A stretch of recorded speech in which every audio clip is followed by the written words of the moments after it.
We're Optiwatt. We lower your Tesla's electric bill by 70% on average and make charging effortless, all while making our planet greener. Hi, I'm Ben with Optiwatt, and today we're going to look at your SCE bill. With looking at your SCE bill, we're going to look at tiered plans versus time-to-use plans, looking at the differences, along with looking at your transmission charges, your generation charges, and your taxes. And we'll go ahead and take a look at more of a true cost of savings and how your bill breaks down. So let's go ahead and take a look. What we're looking at is Southern California Edison, a tiered bill. So we're going to start with tiered bills and a tiered rate. So looking at page 1, this is a summary page. Just kind of gives you your basic personal information from address and account ID, along with what rotating outage group you're in.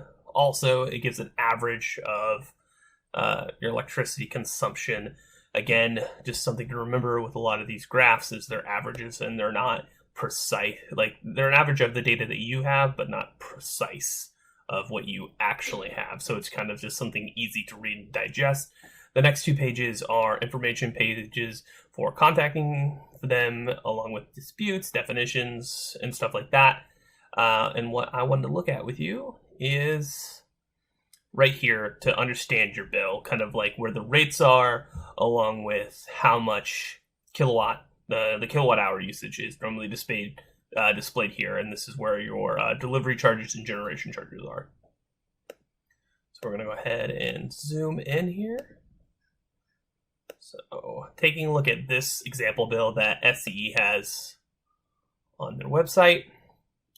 So understanding how a tier works is a tier is a set amount of electricity that you can use normally per day is what they allot. But here what we're seeing is it looks like the monthly or the 28-day allotment time. So it looks like it sets in about that like 300 range on this specific bill. It can go up to 400, 5, and 600 for a tier 1, depending on what agreement that you have with SCE.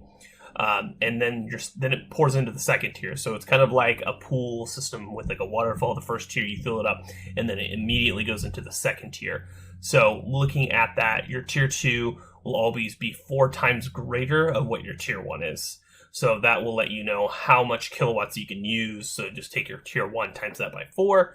And then once you get past that, you break into the high usage, the third tier, which, we want to avoid with usage. So taking a look at tier 1, look like it's a 0.08219 rate. And again, that's just for the delivery charge. You do have to factor in the generation charges and taxes into your cost of what you're actually paying. So it's like, yes, you do have a delivery charge of this right here. And then you also have to factor in the generation charge. So generation charge, it looks like here with SCE, they keep them kind of flat and the same. And it looks like their delivery charges is what they charge differently within their tier system. So looking at that, again, when you break into the second tier, it does go higher and higher. You can see that right here in their breakdown. Again, this is an average, so it's not pinpoint accurate. It's just like, hey, we've averaged all the data, give it nice round numbers so that you can take a look at it. So yes, especially with us at Optiwatt, we look at these numbers, but we try to do more pinpoint data. So we take these, average them in with also your taxes and your generation charges and try to figure out what your tiers are. And so that's something to keep in mind when you're looking at that. Today's video was powered by Leap.